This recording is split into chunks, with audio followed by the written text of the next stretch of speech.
আজ আমি আপনাদের চায়ের কাপ মেপে সুজি দিয়ে নরম তুলতুলে স্পঞ্জি কেক তৈরি করে দেখাবো। এই কেকটা কিন্তু আপনারাও বাড়িতে খুব সহজে তৈরি করে নিতে পারবেন। কেকের রেসিপিটা সম্পূর্ণ দেখার জন্য আপনাদের কাছে অনুরোধ রইল। তাহলে চলো দেরি না করে দেখে নিই আমি কেকটা কি করে তৈরি করেছি। কেকটা তৈরি করার জন্য প্রথমেই একটা বাটি নিয়ে নিয়েছি। বাটিতে দিয়ে দিলাম 1 কাপ দুধ। এখানে দুধটা আমি রুম টেম্পারেচারে দুধ নিয়েছি। দিয়ে দিলাম চিনি, এখানে আমি 1 কাপের একটু কম চিনি দিয়েছি।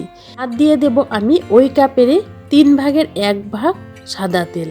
দিয়ে দিলাম একটা ডিম। এখানে মিষ্টিটা আপনারা বাড়িয়ে বা কমিয়ে দিতে পারেন। এবারে আমি সব কিছু একসাথে ভালো করে মিশিয়ে নেব। এইভাবে 2 মিনিট আমি ভালো করে ফাটিয়ে নেব। এতে কিন্তু চিনিটাও মেল্ট হয়ে যাবে। দেখো আমি 2 মিনিটের মতো ভালো করে মিশিয়ে নিয়েছি। এবারে এখানে দিয়ে দেব 1.5 কাপ সুজি। ভালো করে মিশিয়ে নেব। সুজিটা দেওয়ার ফলে কিন্তু ব্যাটারটা অনেকটাই পাতলা মনে হচ্ছে। সুজিটা ফুলে উঠলেই কিন্তু ব্যাটারটা পারফেক্টভাবে তৈরি হয়ে যাবে। এবারে ঢাকা দিয়ে আমি 15 থেকে 20 মিনিট রেস্টে রেখে দেব।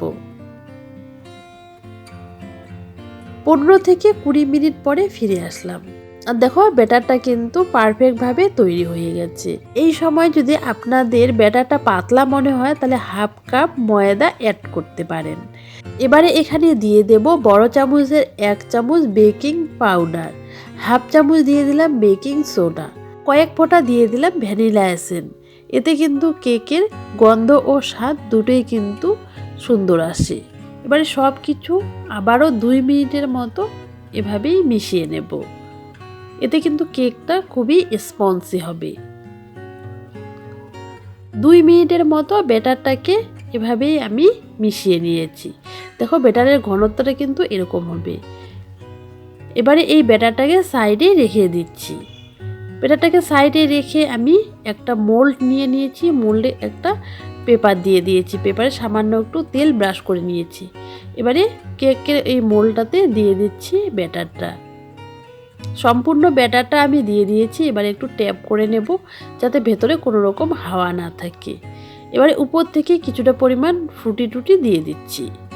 আপনাদের হাতের কাছে ফ্রুটি টুটি না থাকলে যে কোনো ড্রাই ফ্রুট দিয়েই কিন্তু আপনারা কেকটাকে সাজিয়ে নিতে পারেন। এবারে কেকটাকে রান্না করার জন্য একটা কড়াই বসিয়ে দিয়েছি। কড়াইটাকে ভালো করে গরম করে নিয়েছি। একটা স্ট্যান্ড দিয়ে দিলাম। এবারে কেকের বাটিটা বসিয়ে দিলাম। এবারে ঢাকা দিয়ে 30 থেকে 40 মিনিট আমি লো টু মিডিয়াম আঁচে রান্না করে নেব। ঢাকার মধ্যে যে ফুটোটা আছে সেটাকেও আমি একটা কাগজের টুকরো দিয়ে বন্ধ করে নিচ্ছি। 30 থেকে 40 মিনিট পরে ফিরে আসলাম। ঢাকাটা তুলে নিচ্ছি। আর দেখো কেকটা কিন্তু সুন্দরভাবে ফুলে উঠেছে। আর কেকটার কিন্তু সুন্দর একটা কালারও চলে এসেছে। এবারে একটা ছুরির সাহায্যে আমি চেক করে নেব ভেতরটা ঠিকঠাক হয়েছে কিনা। দেখো ভেতরটা কিন্তু একদম হয়ে গেছে। ছুরির গায়ে কিন্তু একটুও লেগে নেই। তার মানে কেকটা হয়ে গেছে। এবারে নামিয়ে নিয়ে ঠান্ডা করে নেব। কেকটাকে নামিয়ে নিয়ে কিছুক্ষণ ঠান্ডা করে নিয়েছি। পুরোপুরি কিন্তু এখনও ঠান্ডা হয়নি। এবারে সাইডগুলো এভাবে একটা ছুরির সাহায্যে কেটে নিচ্ছি। আমার এই রেসিপিটা আপনাদের যদি ভালো লাগে লাইক দিয়ে কমেন্ট করে জানাবেন। আপনাদের একটা লাইক ও কমেন্ট আমার কাছে অনেক বেশি মূল্যবান। পরবর্তী রেসিপি তৈরি করতে আমাকে অনেক বেশি উৎসাহ দেয়। সাইডগুলো কেটে নিলাম। এবারে এভাবে উল্টিয়ে ডিমোল্ড করে নেব। এভাবে চাপ দিলেই কিন্তু ডিমোল্ড হয়ে যাবে। সুন্দর কিন্তু কালারও একটা ডিমোল্ড হয়ে গেছে। এবারে আমি যে পেপারটা দিয়েছি সেই পেপারটা কিন্তু এভাবে তুলে দিচ্ছি। রেসিপিটি ভালো লাগলে লাইক দিয়ে চ্যানেলটাকে সাবস্ক্রাইব করে নেওয়ার অনুরোধ রইল। পাশে থাকা বেল আইকনটা ক্লিক করে নেবেন নতুন রেসিপির আপডেট সবার আগে পাওয়ার জন্য। আর দেখো কেকটা কত সুন্দরভাবে তৈরি হয়ে গেছে। এই ক্রিসমাসে আপনারাও কিন্তু দোকানে না গিয়ে বাড়িতে খুব সহজে কেক তৈরি করে নিতে পারবেন। এবারে আমি কেটে দেখিয়ে দিচ্ছি ভেতরটা কতটা স্পঞ্জি হয়েছে।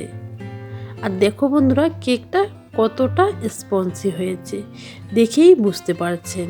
কেকের রেসিপিটা বাড়িতে তৈরি করলে কমেন্ট বক্সে জানাতে একদম ভুলবেন না। খেয়ে আপনাদের কেমন লেগেছে। কেকের রেসিপিটা সম্পূর্ণ দেখার জন্য আপনাদেরকে অসংখ্য ধন্যবাদ। আজকের মতো এখানেই বিদায় নেব। আপনারা যে যেখানে আছেন ভালো থাকবেন, সুস্থ থাকবেন। দেখা হবে নতুন রেসিপির সাথে। ততক্ষণের জন্য বাই বাই বন্ধুরা।